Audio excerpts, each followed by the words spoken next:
Game number 1. We are in the semi-final, everybody. HeroesHype Premier Series, and we have washed up against Nothing Changed.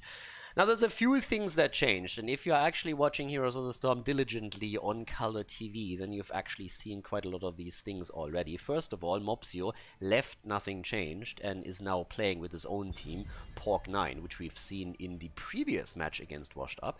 And there is something that actually changed for Nothing Changed. They changed their tank, and that's why their official name right now is Tank Changed. Obviously making a little bit of fun of me always calling them Nothing Changed, because if you're absolutely honest, it never was their real official name. I just called them that because I wanted to keep it a little bit similar for everybody out there that doesn't watch Heroes on a daily basis and is a little bit lost in all the name changes that are coming through. So for the consistency, since the lineup didn't actually undergo any changes, I called them Nothing Changed and will still call them for the time being that. But if you would look at the actual bracket of the tournament, you would see the team listed there as Tank Changed. Obviously a reference to my name for them and to Sport Billy, who replaced Mopsio. A little bit complicated. Don't really have to pay too much attention to them. They changed one player of their lineup. Still nothing changed for us, and we're gonna keep calling them that. But if you haven't really caught the last series, you will also have noticed that Washed France is now called Washed Up again. I talked to them quickly and asked like, hey, why the change? And they just said like, yeah, it sounded kind of stupid. It made sense initially when we changed our lineup and we had so many Frenchies in there, but right now it just sounds awkward. Everybody perceives us as Washed Up anyway, so let's go straight in and use the old name again. Totally agree with that. Makes it easy for us, obviously, too. So Washed Up is back to business. So not a whole lot of change, but if you're interested in these details, then you should be now up to speed. Okay, so we have Tracer banned against DAB. That's the first one. Vala is also getting banned out. Battlefield of Eternity is a map where especially Vala gets obviously a lot of value through the arrow build. But as we're now having Li Ming coming into play, that's another hero that can really excel on this map, since you always end up in a bit of a stalemate in the middle, where both teams are just firing their abilities against the opponent's Immortal, and Li Ming is great for such a situation, since the opponent has to make a choice. Do we soak up the damage with heroes and will slowly drain the mana on our healer or the hit point pool of the front line? Or do we just let those shots go through against the Immortal, which will allow the opponent to poke it down? With that said, Washed Up doesn't change their MO. Now, I've talked in the previous drafts about their priority on the front line with Johanna and Blaze, and they're going straight for the early pick against Johanna again, but they still want to add something that really helps with the Immortal. And since on this level of play, everybody knows that Artanis is shit, they go instead into Hanzo, which is a great hero for the damage that you can get against the Immortal, especially if you go into the Scatter Arrow build. There is still a chance that we're going to see Blaze picked for the offlane though, and at this point I wouldn't really put it past Nothing Changed to even ban Blaze out. Or well, probably not, but I guess it's at least something that they would consider, because in the previous games Washed Up has shown a very, very strong affinity to actually go into that Blaze offlane for Dequaza. But we'll see. For the time being, we have Garrosh coming in, and we have also now Linked in play. So Billy has been so good on Garrosh that the heroes banned out against him repeatedly in the past. And the same goes also for Maiev. Blakidney really strong on her, and that's why we see the ban against that. Malfurion banned, Rhaegar also eliminated, which means that we have still a couple of choices when it comes to the supports, but two of the strongest ones are now taken off the board. Some of you might ask, hey, what happened to Tyrande? Pretty simple, patch has hit. Hasn't changed her too much. She is still very strong, but she lost Celestial Attunement on level 7. It's now level 16 talent, which obviously comes extremely late in the game, and therefore she's not such a continuous pick or like strong pick any longer. Chromie in play for Nick this time. Alright, so we're gonna have a little bit more pew-pew from the backline as the Sandwich enters the draft. And Rexa is coming in too. The man with the mask is coming in to play, as Banana Age is still waiting for his hero. Could be Ana, could be Tyrande. Couple of additional options, obviously, that still exist here too. But let's see what Nothing Change is actually going to go for. There's the Blaze pick. In this case, we're having Dequaza not taking him. And Genji for Blakidney. Okay. And last but not least, what are we going to get in terms of support for them right now? Especially the Chromie pick can actually be quite nice if you have stuns setting all of this up. And that comes in form of Misha plus Johanna with additional slows, but also the Blessed Shield. Locks the target down. Hanzo does the same here for them. But they still need a support for this. So the only question is, it's Lulcio. Okay, he's going to lull around a little bit in our first game of the semi-final, a best-of-3 series here at the HeroesHype Premier Series. Ladies and gentlemen, let's jump straight in. Game number 1. The Chromestar, played by Khaldor in our first game of the series on Battlefield of Eternity. Nick playing Hanzo, Banana H on Lucio, Dequaza on Rexa, and Masquerade on Jojo. Over to the right side of the map, nothing changed with Blikitne, Podibos on Blaze, Sport Billy on Garrosh, we have DAB on Limming, and Linked on Rega. Time to shine. Let's see what we're gonna get in our game here right now. Well, first of all, we're talking about the talents, the sandwich herself, going straight into, once again, the first time, of course, for now. And with that said, we're also seeing the Laws of Hopes again on level 1. Dequaza playing it safe at the top lane, as there's actually 3 heroes that moved in. Now keep in mind, I haven't really pointed out during the draft, but I think it goes without saying after we've seen this combo for ages in HCC. If you go Li Ming and Genji, you are hoping for massive, massive resets right there. Because, yep, if you get the Swift Strike kill, Genji is a happy panda, and Li Ming enjoys every kill that he could possibly get. Already, Misha is just jumping around there towards the top. She's barely let out these days, so every single time she makes it into the game, she is impossible to stop when she's trying to jump around there. She's just super hyper and already trying to get some action. But Genji, he hates animals. It's an unfortunate truth about the Shimada brothers. Hanzo is pretty much the same. It's honestly a little bit shocking. Whenever they see a wolf, a bear, or anything of that, they just want to kill it. It's not okay. It's not okay. Peter has already announced a few concerns. I heard that Greta is also complaining about it. And yeah, it's tough. It's really tough. But again, what is she complaining about? So now the attack towards the top takes down the wave. We're having instead 2 versus 1 at the bottom of the map as Podibos is starting to jump in here. We're currently having Linked checking out the first camp, and that's obviously the beauty of having Rexa. Yeah, he has a pretty quick clear speed against camps compared to other supports and can therefore pretty much help out with that. Now, no kills thus far. I gotta say that this is actually a pretty tough game to call. I mean, generally speaking, I would give Washed Up a bit of an advantage here, because they've just played absolutely perfect in the last tournament. But this is a tough one. Nothing changed, has a very strong team, and with a bit of momentum and a good start into this, they can definitely take it here. So we'll see who takes the lead in the series, who claims the victory and moves on to the grand final, and who will have to play for 3rd place. There's already Dominance coming in. Billy is a bit low, gets the throw in against Masquerade. They're body blocking him a bit. Blikitne is also in trouble and wants the kill, gets the kill, but dies regardless. Well done actually by him. I mean, it's pretty much an even trade. Could have tried to zoom out there, but he goes for the kill, gets it, has a chance to move away, didn't quite work out.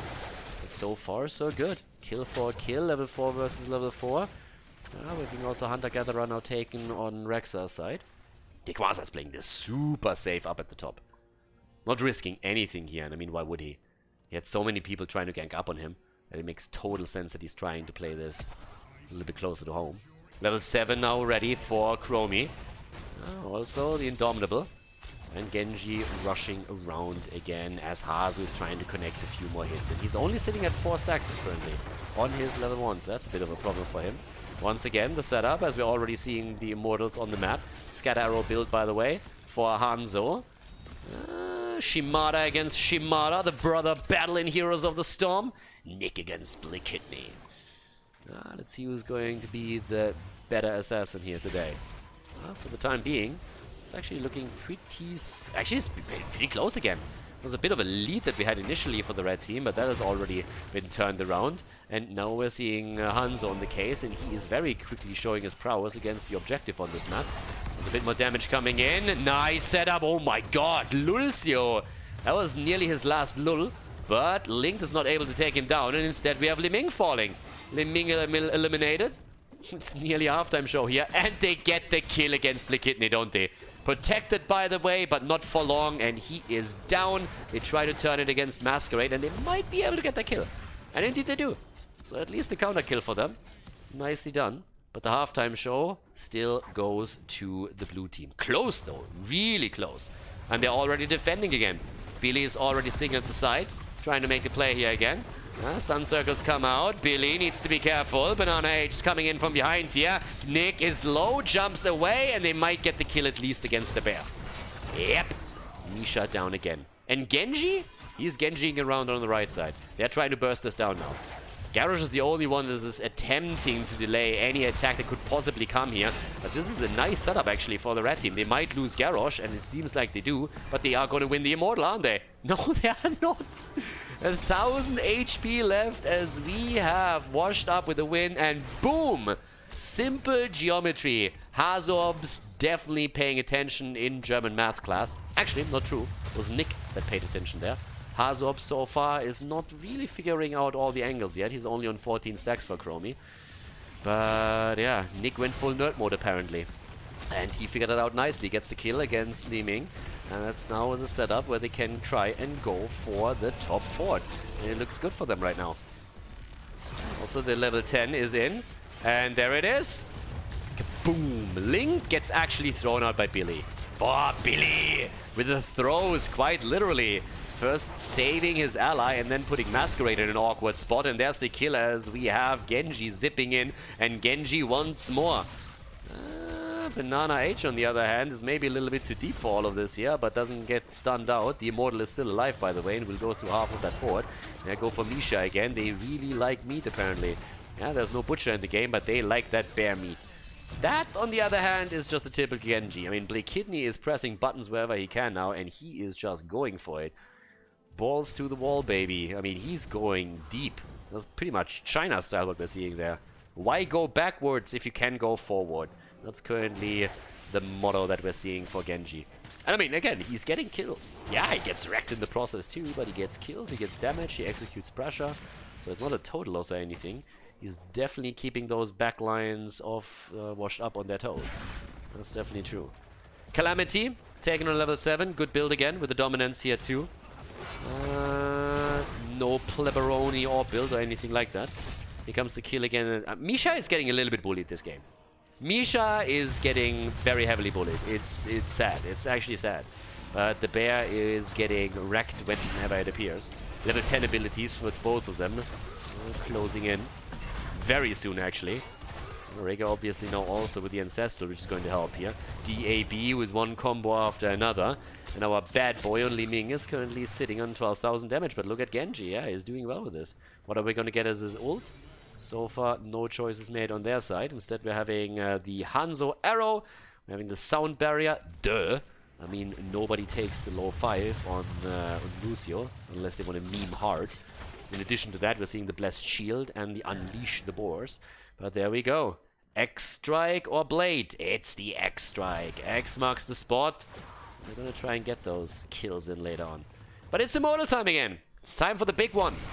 It's time for the big one. And, ooh, Lucio's a little bit low. There's the Boars unleashed already. Billy in the bunker. And saving himself. But there's the stun against the backline. And, ooh, Billy nearly getting stunned by the Immortal once again.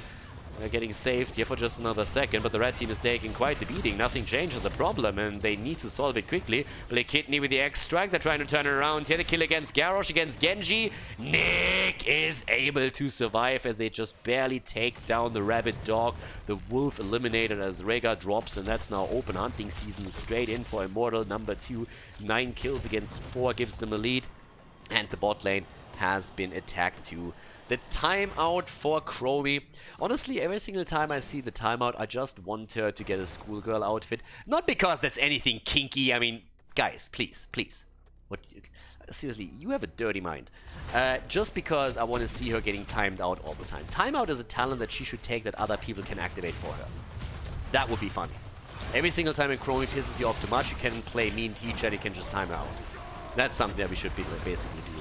That's an idea, Blizzard. You're welcome. Masquerade, on the other hand, he is in trouble, and Blake Kidney doesn't have the Swift Strike, or he would have gone for it here. The Quasi is getting attacked too, and he's not so lucky. He goes down. Ah, that's nothing changed, trying to fight for the Immortal. That is tough, since that one is already incredibly low. So, what are we going to get down there to the bottom? Yep, Linked is attacking them right away, but... oh! Stun City, baby! Maya 1, Johanna. Oh yeah. Johanna and Hanzo with the ults, the slows, the control, the CC, and they are going in again. Li Ming is dead, but can they get more kills? That's the question. Still the fight for the Immortal. Nick, low, but jumping out. They are getting their hits in. Nicely done. 36 stacks, by the way, for Hazu now. Hazu obst. Well, an apple a day keeps Chromie away. I wish. Well, with that said, that's another Immortal. Guys, that's a big Immortal. Whew. That's a big, sexy shield that he has there. That's a bottom 4 that is definitely going to go down. 100%. And level 13 talents are ready, which means stats advantage, talent advantage. Looking good for the blue boys. Alright, there's the immediate attack against them as they're trying to get a kill. A little bit more damage for Chromie. A little sandwich is shelling away, but a good attack from the side, and Hanzo is dead. Yep, little hipster has been eliminated. I mean, with that beard, seriously? So Hanzo goes down, so does the fort. The bunker keeps the boys in play as they are trying to defend here. Well done thus far. Good defense. Really nice attempt with a flank here from the side, pretty much shutting down any ambitions that Washed Up had for the keep itself. Obviously, that Immortal still has done a little bit of damage against the fort, but still, against the wall at the keep. But yeah.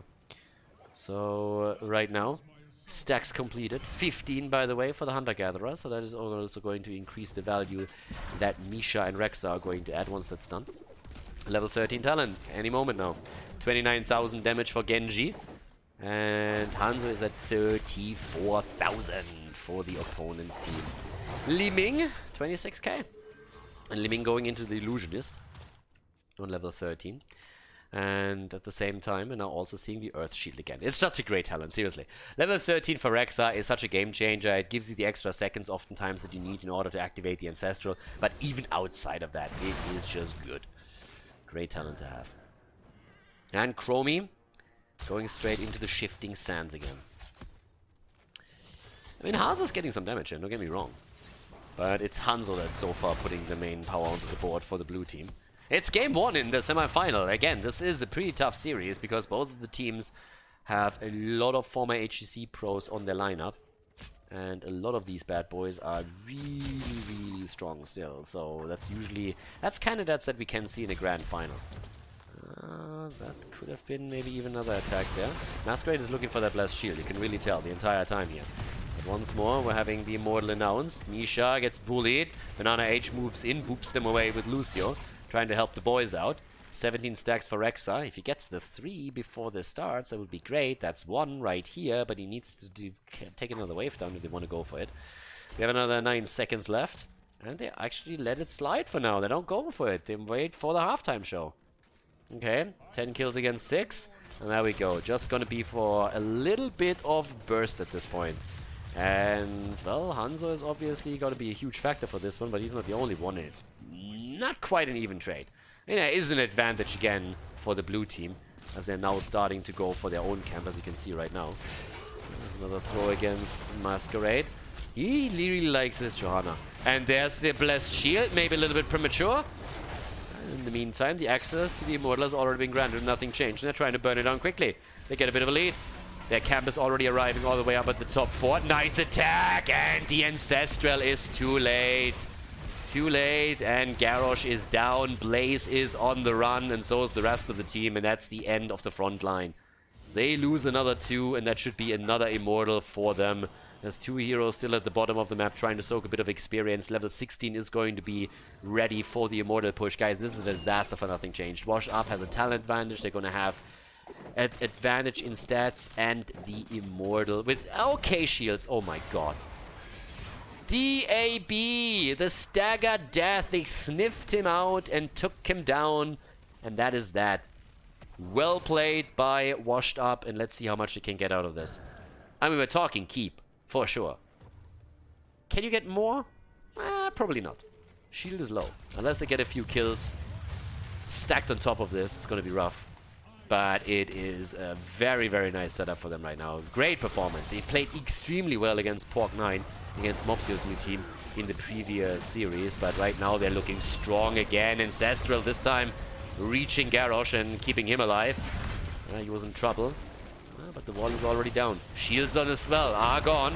Here comes the arrow. They're trying to make the play again.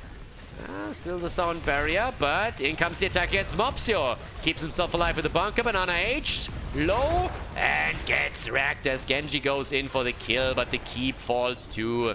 They're even trying to get a bit of counter damage against Podibos. Nearly successful, I might add. The level 16 talents are now finally ready for the red team. Nothing changed. Gets the mirror ball for Li Ming. That's definitely helpful. They're not going to lose any HP on the core itself, but as you can tell from a structural perspective, the blue team is far ahead now. Both forts taken down, top keep taken down too. Seeing absolutely awesome setup for them. 50,000 damage for Hanzo and 33,000 for the Sand Gnome. Li Ming herself with 38k. 4 deaths already on DAB here. Just trying to take the fountain down. Is he? I mean, seemed to be thinking that he could have taken that with a single orb. That's not quite the case. Chromie still has enough time to tap it once. Only hero that hasn't died yet. Only hero that has not died yet. There's the fountain finally eliminated. Ooh, that was a good Indomitable. Wouldn't go for that. That could have been a kill against him. Another swift strike by Blickitni as they're trying to at least take the dog down. Or the bear. Unbearable comparison here. But let's see. 40,000 damage on Genji at this point. 13 against 7. Now, next Immortal is going to be a fight with level 16 talents for the two of them. Yep, for sure. But there's the fight. And that is potential. Yeah, okay, they get the camp. That's already big. But they're still going to try and fight for this one. And there's the damage against Genji. Gets the Ancestral early on in the battle. Misha all the way at the front. Masquerade. Sound Barrier comes through. And they're trying to get the kill with Chromie. And this time there's no escape for Garrosh. He goes down. That was that. And just as the Immortal is about to spawn, he's down for another 35 seconds. Bad news. And with the level 20 now rally, we're having the piercing sand. So Chromie is just shelling away from the backline. Recognize something? Hazops with his hammer, Hazops with his Chromie. He's a long distance fighter in the game right now. Yeah, he definitely is. At this point, at this point he needs to be careful because he got a lot of damage pressure against him right now. Okay, over there towards the right side. Camps at least are being taken, but damn, that halftime show went fast. And now with 7 seconds on Garrosh, there's a good chance that they're nearly getting 100% shield. And 100% shield on an Immortal 17 minutes in? Have fun defending against that. That's not going to be easy. But there's the fight. Garrosh is back. Garrosh is back, and let's see what he can pull off with the rest of the team. They need a quick kill again. They can't linger around here. They need to do something. They can't allow for a continuous poke from Chromie and others to come through here. Especially if Hanzo ever gets access to that Immortal, is going to toast it quickly. And here comes the attack. They're trying to go for the play. Arrow came through already. At this point, the timeout for Chromie. Yeah, that's the timeout for another 50 seconds. Chromie down, and damn son, that's Lucio dead, and also the bear eliminated. That was a nice play by Nothing Changed. Yeah, they went in and said, okay, boys, we still got this. Believe. Believe in the heart of the cards. I mean, not quite a Yu-Gi-Oh! Here, but still, they are dropping them like flies, at least in the last fight, and that was the only one that they needed. All of a sudden, they're looking at the first Immortal in the game for themselves.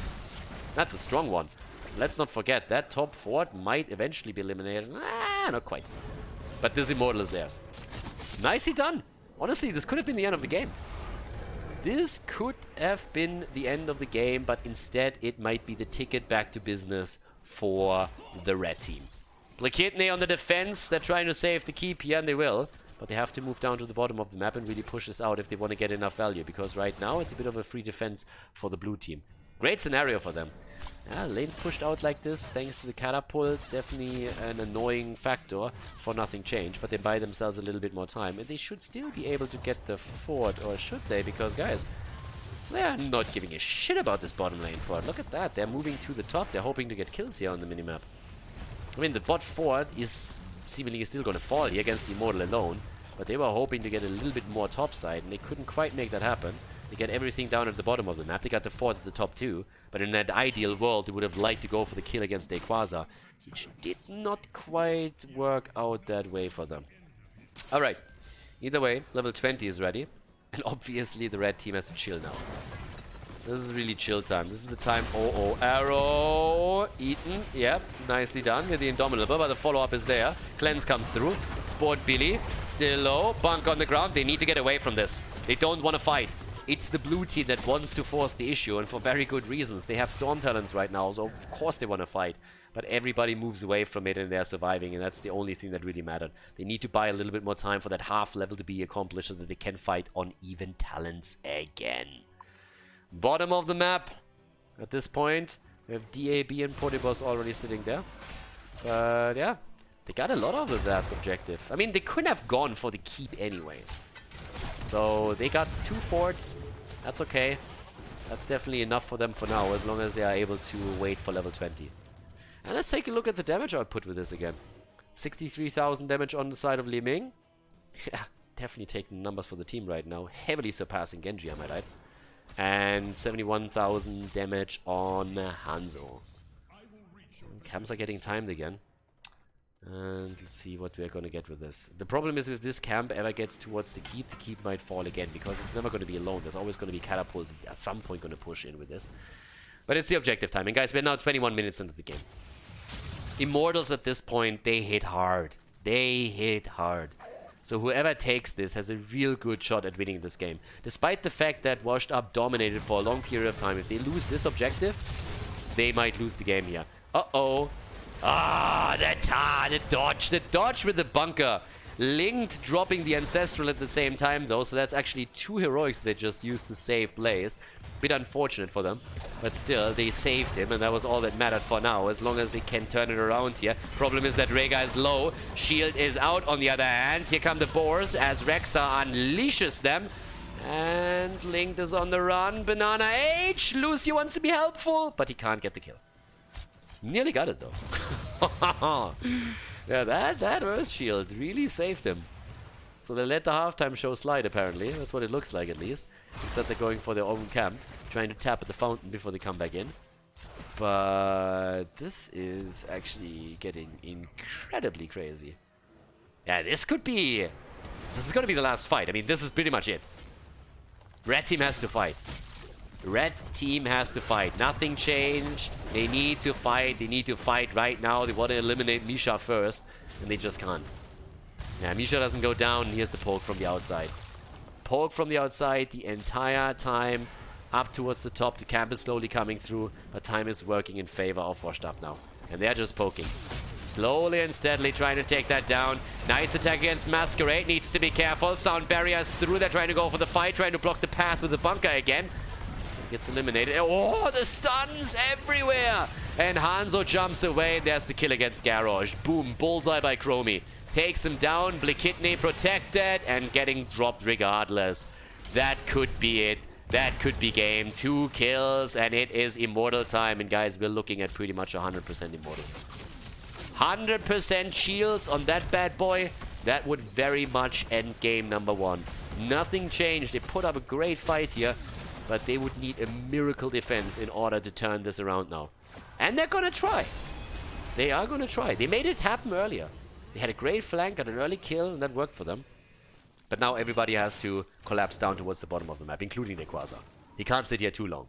Obviously, they're a bit afraid that the keep might be lost in the top lane. I mean, just like, if the Quasar moves away and he does, that means they want to end the game here.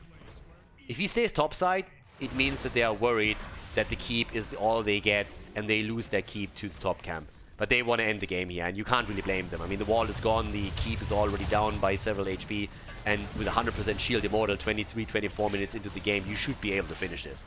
You should be able to get that done.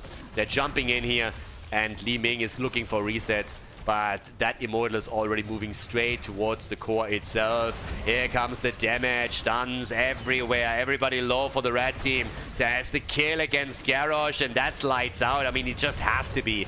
It just has to. They're trying to heal themselves up again, but Rega is dead too. We're seeing Blikitne just rushing away with the X-Strike.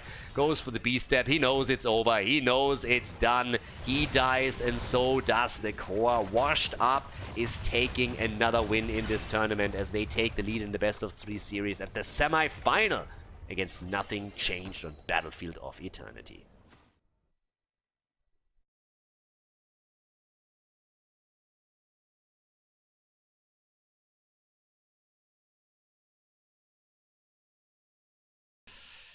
Game number 2. Nothing changed against Washed Up. It was close towards the end. Nothing changed, had a couple of nice comeback moves there. But I gotta say, Washed Up is on fire today. They are... I said it last tournament, actually. They really look strong right now because they mesh together really well. When the team originally formed and changed their players, there was a little bit of a period where you could see, okay, the synergy wasn't there yet. But these days, whenever they play, they just seem to be on the same page every single time they go into these games, and it looks strong. So Towers of Doom is our second map, and this is the map choice of Washed Up. So yeah, they chose the map. And I want to see if Garrosh gets banned against Nothing Changed this time. There's definitely a chance. I've been talking a little bit during the game how I also want to see if at any point we're going to see a ban against Johanna. I mean, Masquerade has obviously already played in the past a lot of other frontliners. He played a lot of Diablo, and one of his best Diablo performances was actually Towers of Doom. But these days he's just backing into Johanna whenever he can. And it feels like he could address that at some point. So we'll see how that works out. For now, it's again the Zeratul ban. We have again the Chen ban. There's a chance that Alarak gets banned out once more. Karrigan actually banned against Nick. So if someone watches this and says, like, why the hell would you ban Karrigan here? The main reason is because Nick played Karrigan a couple of times for Washed Up, and he was actually great with her. And there's the Tracer ban again. Tracer against DAB. So Alarak would be open this time. Actually, I'm mixing that up with the previous series. Forget what I said. So still Alarak can obviously come through, but I don't really expect him here. But in the previous series, we've actually seen Alarak banned out twice. So a little bit more of a targeted ban pattern against the opponent. And the last team that Washed Up faced was actually Mobzio's new team, Pork 9. The Porkies. But yeah, first pick. Let's see what we're going to get from Nothing Changed. With this, we're going to go straight in for Li Ming again. Black Kidney can play her. DAB can play her, depending on where you go. You can also swap that around when the swap round actually starts.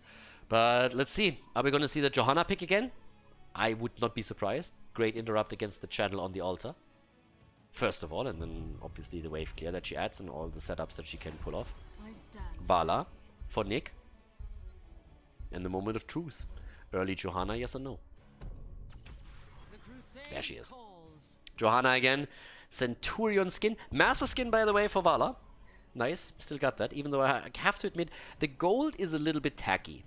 I really prefer the purple one, and since Johanna already went for the purple Centurion skin, I gotta say that I would really like if... Like, synergy matters, and Vala should adjust to purple, just to make sure that she is... You know, you have to sync up a little bit with your body, so when Johanna and Vala go to town, then it would be cool if they would both rock the purple. And the purple master skin for Vala is the superior master skin for Vala, just in case you didn't know. So a little bit of a public service announcement here. You learned something today. Look at it from this perspective. Billy on Diablo, no Garrosh for him this time. Malfurion comes in together with that. So maybe even a Rhaegar ban on the side of Nothing Changed. Rhaegar obviously one of the priority picks these days, together with Malf, and obviously you have the clear for the camps, and with all the pumpkin camp focus that we see on Towers of Doom, that would be a good pick for Washed Up. But is it important enough to ban it out? The answer is yes. It is important enough to ban it out right there. So Rhaegar gets banned, and now with the next two picks, what are we gonna get from them right now? Traditionally, they like to pick their Blaze, but on this map, obviously, Leoric also works incredibly well since he can rotate between the top and the mid lane. Blaze can do the same thing. Malthael would be another one, especially if you're trying to go into a triple frontline setup. Depends a little bit on the damage output. There's Blaze. And Anduin! Alrighty! Andy, the Nick Carter of Heroes of the Storm, joins the game again. Some of you guys might not really know who that is. Backstreet Boys, yeah? Basically, before K-pop was a thing, we had the Western boy bands, and yeah. Our little Backstreet Boy is going to try and make a play here. I actually found out that Nick Carter obviously has a brother. I already forgot his name. Aaron Carter, exactly. And apparently Aaron Carter grew up to be a total fucking nutcase and has now restraining orders from his brother and sister or something. It's insane. Trended on Twitter. The only reason why I know about it, but holy shit, that guy seems a little bit nuts. Was a really cute little kid when I was young. I don't know. Leo comes in for the same reason that we have Blaze. Again, the rotation mid-top. Jaina, also with a little bit of burst around that. And Hazu. Medivh, alright. Alright. Medivh cheats. Yes, we know. Let's go. Towers of Doom, game number 2. Washed up in the lead against Nothing Changed. Let's hop right into it. Our second map of the series. Game on! Washed up against Nothing Changed. Hazorps on Medivh in the second game. Nick on Vala, having the Quasar on Blaze, Banana H on Anduin, and Masquerade on Johanna. Get a room, you two, seriously. Right side of the map, Nothing Changed with a double mage setup. Blick Kidney on Li Ming. DAB on Jaina. We have Sport Billy on Diablo. Linked on Malfurion. And Portibos on Leoric. I shall Swiffer. And he has the right skin for it too. The janitor is in the house, ladies and gentlemen. And yeah. I mean, it's been a while since I actually told that little anecdote, and I think we have a few more viewers here, so I have to tell that again. So if people are actually wondering why we have the janitor currently finally as a skin in the game, because if you weren't aware of that, Janitor Leoric was actually originally a concept developed by someone, I think it was China or Korea, and it became a public demand for several years that the janitor would make it into the game. And it took Blizzard a long time. And when they finally decided to put it in, it was shortly after HGC went down. And the reason for that is quite simple. They needed a new space for the remaining few developers of the Heroes of the Storm development team, and therefore the janitor's closet was needed. And that's the reason why the janitor is out of the closet now. Yeah. You're learning so many things today, it's actually scary. Yeah, I'm dropping the PSAs here like candy. It's actually crazy. It's absolutely insane. So, well, with that said, we're focusing a little bit more on the actual game. Hazo is obviously stacking his baseline. Wants to make sure that he gets that completed as quickly so he can actually die and play a bit more aggressive around all of this. In the meantime, we're having new habits again, as Pyromania is absolutely fantastic. Most of the players want to get this as quickly as they can so that they are a little bit immune to the opponent's CC train that comes here all the time. But yeah, there we go. Towards the top, Leo isn't going to go for the rotations. Quasar is going to do the exact same thing. We're having pretty much just rotations everywhere as both of the teams are doing the usual. Going for the camps, trying to see if they can maybe set up a kill here. And especially with the double mage, I guess we have to talk about that a little bit more. Double mage is one of these setups where you don't really see a whole lot because you're incredibly cooldown dependent. The advantage of running a double mage is actually that you can burst targets away very easily because you're dropping so much damage in just a very short period of time. But the problem that still exists is once that you have just blown your load there and everything is on cooldown, your opponent has a window where they can, without any repercussions, start to be aggressive around you and go in to try and take you down. So if you play around that window, that is dangerous. This is one of the reasons why we traditionally see an auto attacker paired off together with a mage. Also, if you as a mage drop your damage onto one of the minion waves in order to take that down, then obviously your opponent can attack you in that brief moment right there. There's a couple of the reasons. Double mage is incredibly rare, very rarely played because it's not a very successful combo, but that doesn't mean it can't work. If you have great coordination, there is definitely a chance for you to make it happen, but you need to really drop the damage quickly on a target and get the kill, and then move on from there. That's also one of the reasons why Li Ming in this situation kind of works a little better with it, because if you get the kill, she gets the reset. So yeah, that works for them too. Up to the top, DAB. With that wave clear has also taken the cam, but it came at a cost. He's nearly out of mana, but we have the top left, top right exchange between the two of them. And now down to the bottom of the map, Banana H is starting to make the channel for the blue team, and since they only have 3 heroes, this is going to be the 2-for-1 altar in their favor. There you go. Boom. 32 against 36. 3 stacks already by Nick, and Nick is kind of dangerous on Vala. Like, Nick on Vala is a bit of a beast, and with Medivh support from the backline, whew, that is tricky. So I really just want to know if Hazorps is able to get his quest completed, because once he gets that done, he can be more aggressive in his place and doesn't even have to care about himself anymore, but can focus a little bit more on Vala. Let's face it, who doesn't want that? There's another hit right here. 20 already. Halfway done with it, also. Pretty nice progress on the side of Nick too. 6 already from the 20 stacks that he needs. That ain't too bad. Level 7 comes in a little bit quicker for the red team though. And again, Calamity after Dominance. And yeah, the proper build for Li Ming. All these weird orb talents that are swirling around sometimes these days on the NA scene in particular. That's the build that you have to go for right here. And if you already go for orbs on level 4, then at least only go for the level 16 synergy. But level 7 has one talent only, Ming, despite the fact what a couple of plebbies are going to try and tell you here. Ooh. That, on the other hand, was nearly a kill. Nick saved by Anduin on Hazorbs. First the shield, then the trade. Great save. And that's a real problem, because the double mage that is being played right now, keep in mind, Medivh was picked last. So one of the reasons why we're actually seeing Medivh being picked here is because they know fully well that once those cooldowns are off, you can really start to drop damage. So the shield prevents that, Anduin saves them, and then they can turn it around quickly. So that's a fantastic pick by Washed Up here. It was an incredible pick. Not only for the Vala safety, but also for just the general let's screw with our opponent's game plan style. Still good damage here from Blakitny as he's coming in from the side. Repeating arrow at this point. It's also in right here, as you can see. The exchange again. Boom. Boom. As we have 2 autos on the map. 2 get exchanged. And now it's camp time again. Or soon. Another minute. And then we're going to have those. 9 stacks and 29. Medivh still trying to work on a few more. He needs 11 and then he's going to be ready. If they can kill Hazorbs before that happens, though, that would be a problem. That would be a big one. Up to the top. Change again as DAB is saying, like, boys, I take the camp. That's one of the advantages of having Jaina, by the way. She is incredible to take camps. She has a lot of wave clear. She has great camp clear too. But if that gets sniffed out by Blaze, that would be a problem for them. But at this point, it's not really a danger. Yeah, 32 stacks for Hazorbs. He's really getting there. 12 stacks in the meantime for Vala. I gotta say, like, again, Nick is doing fantastic. He should actually already have the top damage on the team. And yes, he does. 22,000. I mean, just compare that to any other damage in the game. Nick on Vala is a monster. An absolute monster. Especially with this defense that he has.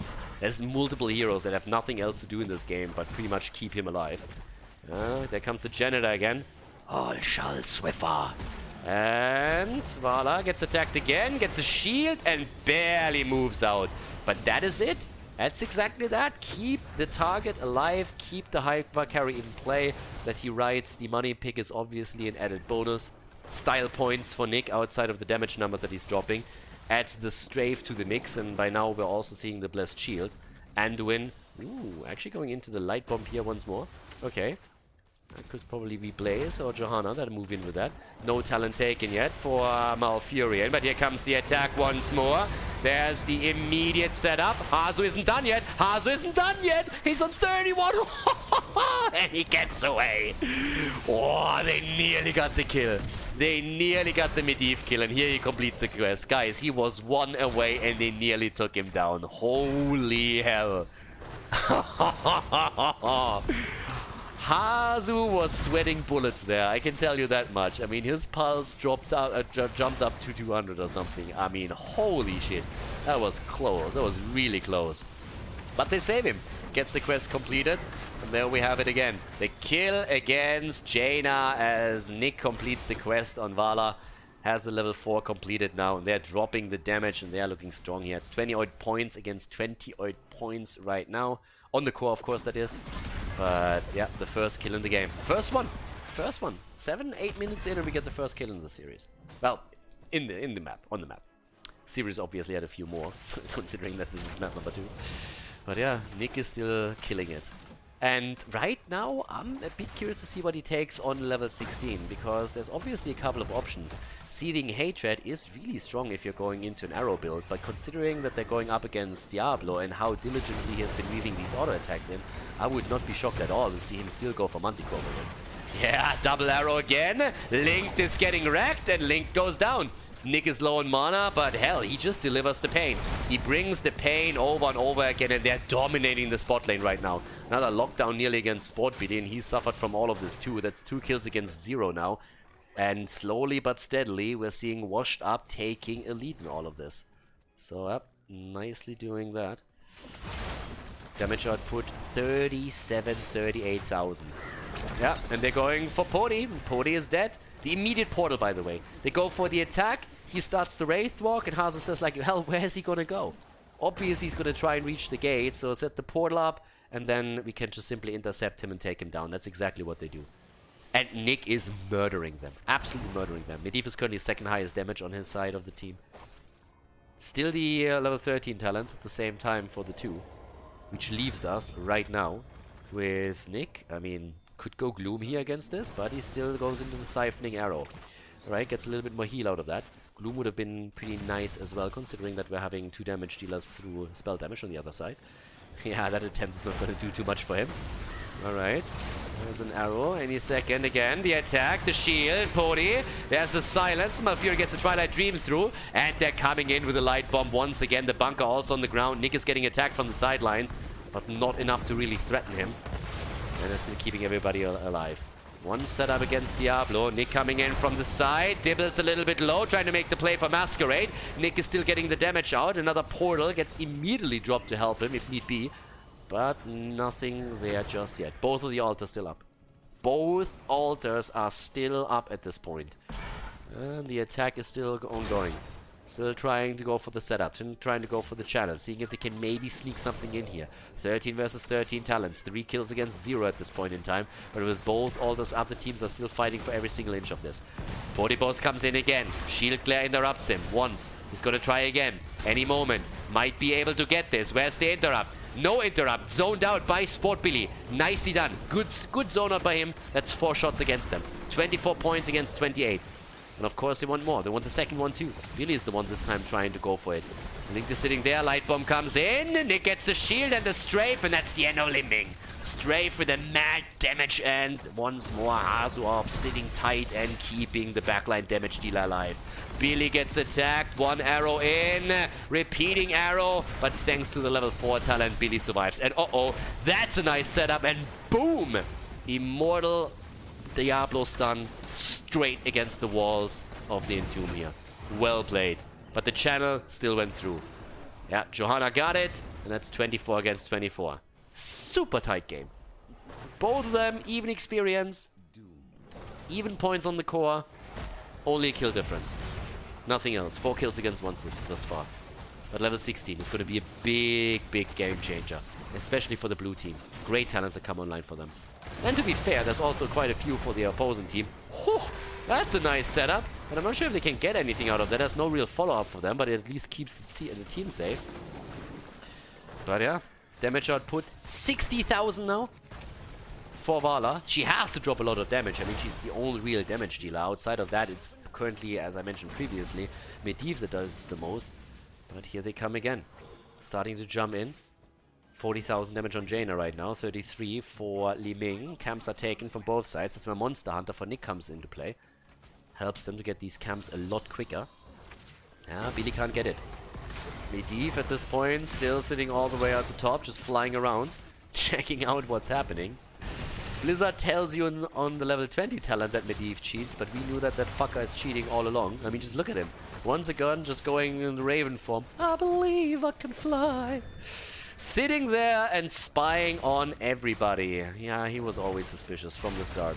But there we have the Blessed Shield coming in with the slow, the light bomb, the attack for Diablo. And he walks away. Unbelievable. With all the souls, he is just super tanky. And they were not able to get the kill. But here come the level 16s. And what is it going to be? Yes, Manticore, as expected. I talked about it. Seething Hatred is great, but if you're going up against Diablo at the front line and with the way that he's been dropping those auto attacks, that's a good setup for him too.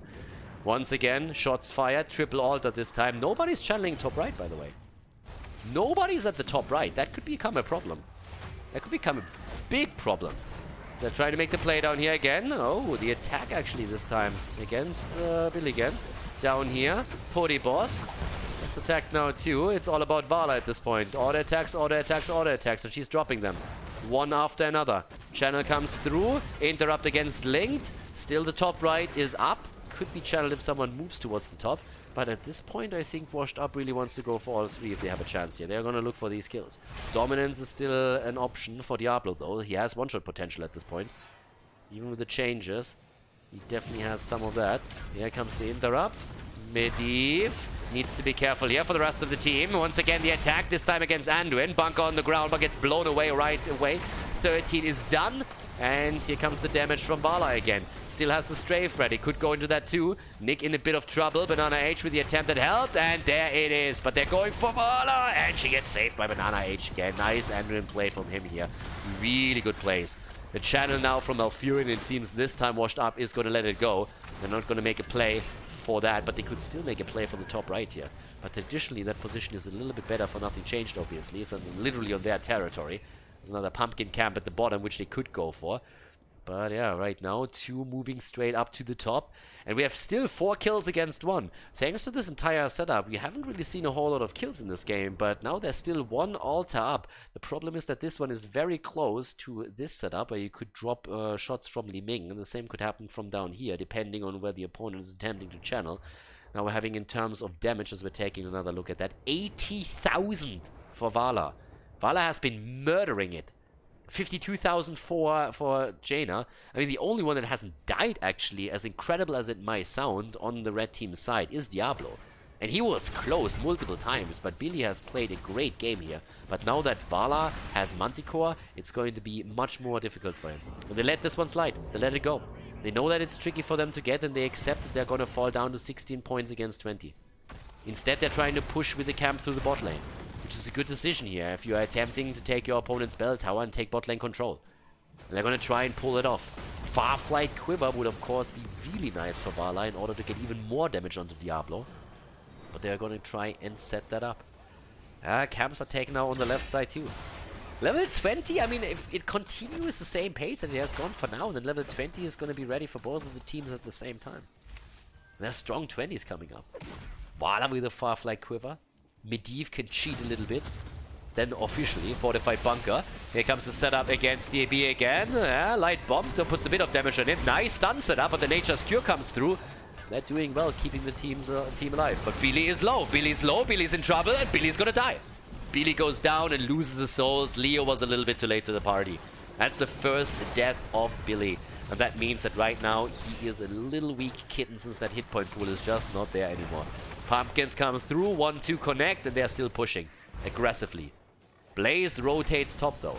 Mid lane first of all. I mean, he needs the experience there. He wants to keep the team on track. That's exactly what he does. At this point, we are still having the rotation towards the single altar that is spawning in another 25 seconds. 5 kills against 1 right now. 5 kills against 1, and they're trying to burn through the bot lane again. With the wave clear that they have, they can pull that off. Billy is attacked again. Again, Billy is low. He's on 12, 14 souls. That's not a lot. Hit point pool has definitely been diminished here, and that is great for Vala. She still has strafe ready. Light Bomb is back. So is the ult for Johanna. And she sets it up. Blessed Shield comes in just as we're seeing the Entomb. The attempt to go for Vala. That didn't work out. Billy needs to be super careful right now. He's connected again. They're dropping the water elemental already. That one's down. And Billy is able to walk away once more. And we have another altar up, and it's 16 against 20, so you have to be a bit more careful with all of this. Linked already retreating too. Leo at the bottom of the map is getting a bit of a beating when he comes close to Vala, so he needs to be careful with that, especially since he doesn't have the Entomb ready. Apocalypse is back up though, and they're starting to make the play. They're zoning them out right now. Vala is back to business. Nick is moving in from the side. He wants to connect, but he doesn't get it on the arrow. Once the auto attacks at least against Porty Boss, and with Manticore, he's absolutely crushing him, dropping him to 50 HP before he even realizes what's happening. There's the stun connect against Diablo.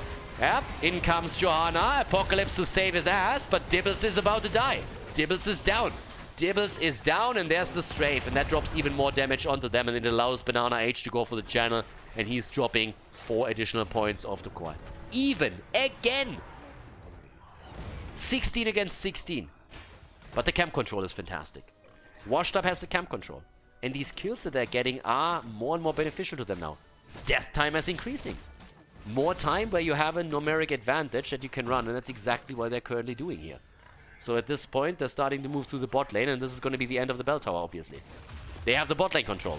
5 against 3 right now, looking fantastic here.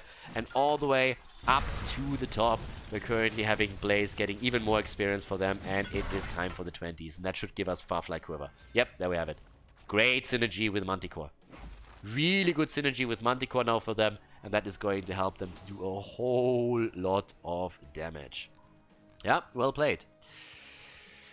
That's a great advantage for them. I mean, it's only half a level, don't get me wrong. So the level 20 is definitely going to be there for nothing change as the next objective spawns. But for now, they have a bit of a dominant position that helps them to hold on to the bot lane a little bit longer. So with that, we're having still the attempts to gain a bit more control over the map, trying to keep the level 20 alive, put maybe Billy under a bit of pressure. If Masquerade gets a good blessed shield through, for example, they might be able to stack another kill here, because Billy is low. It's literally the problem of Firefly Quiver. It's an insane talent with Manticore. With Manticore, it is absolutely crazy, and that's exactly what they're running. And that's Altar spawns at the perfect position for the blue team. Bot lane, exactly where the red team can't get to it. Nothing Change has a huge problem moving into that. They're trying to poke through the bell tower, but it's going to be rough for them. Buried Alive is ready now, though. Hellgate, Buried Alive, Repulsion, and the Serenity. But that's a free channel. That's a freebie. You can't contest that if you're Nothing Changed. You can't. And you know that too. It's not a position that you can walk into. If you access that from the top, you have no retreat path left to you. So the 5 shots get fired, and that is dropping them down to 10 points now. 10 points for them, and there we have it. Still the pressure play here through the bottom of the map. There we go. Alright. Vision obviously is also really important. That's why Medivh is just getting through even more. But look at Vala. Vala is at 121,000 damage right now. Firefly Quiver allows Nick to get attacks in the entire time. Strafe is obviously adding to the damage numbers and is even boosting it more, but this is just incredible. That's just absolutely incredible. Up at the top, we're currently having Washed Up losing out on a bit of experience, but since both of the teams are still on level 20, it doesn't matter too much. It's more so a question of, is your fort getting dropped or not? Billy's still sitting at the side, but he needs to be so careful with his positioning right now. Uh-oh. Nick? Yeah, for Nick the same is true. He can't die. He can't absolutely can't die. And they steal it away. They actually steal that away. Next objective hasn't been announced yet, but here's the fight potentially. Is the Blessed Shield gonna come through? Shield from Medivh gets dropped onto Johanna. And they're moving away again. Alright. And there we have it. Starting to jump straight in here. Going for a little bit of damage. Blessed Shield comes out. There's the setup. Apocalypse comes in. Where's the Strafe? Already in action. And there we have a potential kill against DAB. Jaina down. Leyline Seal on the ground. And that could be another kill. They're going for Ling. There's the Buried Alive. But it actually catches Ling for a second too. And he's the second victim. Jaina down. Malfurion down. Both of them eliminated. And now we're having double altars activated on the map. Billy gets attacked too. Death Zone for Blaze for just a second. But Nick is just crushing it. The damage numbers are exploding for him. He's sitting at 136,000. They're moving to the top. The Kidney is attempting to get the channel, but they are zoning him out completely. And if they get both of them, then the game's over. There's also a boss that he can still get, and that's the elimination right there from Li Ming. Li Ming down. They go straight in for another kill. Quasar actually falls, but I think Billy might bite the dust as well. He barely survives, but the channel has already gone through. The core is down to 5%. 5%. And they're moving towards the left side right now. And there's literally nothing they can do anymore. 3 heroes down. Polyboss. He YOLOs in. Commits to Doku right here. Sits down. Completes the puzzle while he gets killed. There's a couple of crests still thrown around. But this is the end of the game. And with this, we're going to have Washed Up move on to the grand final of this tournament. GG and well played as they take down Nothing Changed with a 2-0 victory on Towers of Doom. Hey guys, thanks for watching today's video, and I hope that you enjoyed the match and the commentary. The remaining time of the video has been added to protect against spoilers caused by the length of the video itself. But please keep in mind, though, that this does not only mean more work for me, but also has a negative impact on the popularity of the videos and the channel because of YouTube's algorithms. It would be greatly appreciated if you'd consider supporting the channel and help me to continue the daily esports coverage by clicking the join button below the video or supporting me through the Patreon page linked in the video description. Thanks a lot for the support and see you guys next time.